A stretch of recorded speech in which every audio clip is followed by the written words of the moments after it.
And tell us a little bit more about these latest appointments. Well, once again, this list of names is historically diverse. You have several women. You mentioned the fact that Janet Yellen, if she is confirmed by the Senate, would become the first woman to become a Treasury Secretary. Neera Tanden, she's been nominated for the Office of Management and Budget. She would become the first woman of color. She's from South Asian descent to be in that post.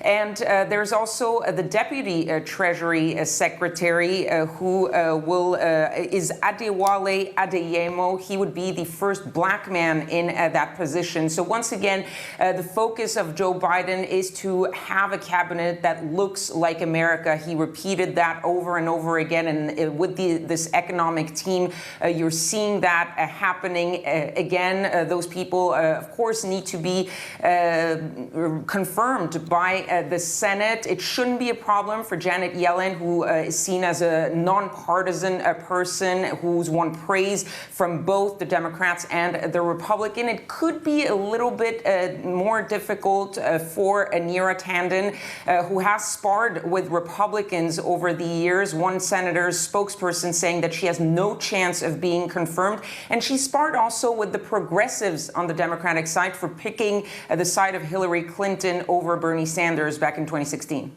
And what do these nominations say about the direction Biden's looking at, particularly on the economy?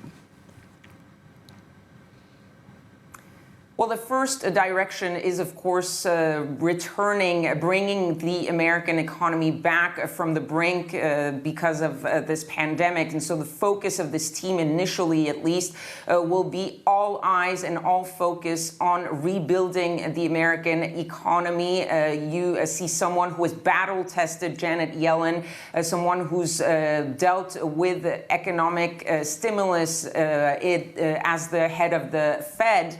And it's a team that seems to be trying once again to spark a good balance between the progressives and what they want and the people, the more independent, the Republicans, or the more right-wing Democrats. And so the idea is to really gather all those forces to try to focus on helping Americans, because the first order of business is going to be to help break the deadlock in Congress, to help bring more stimulus to the American people, to American businesses, something that has not been happening between the Democratic-controlled House right now and the Republican-controlled Senate.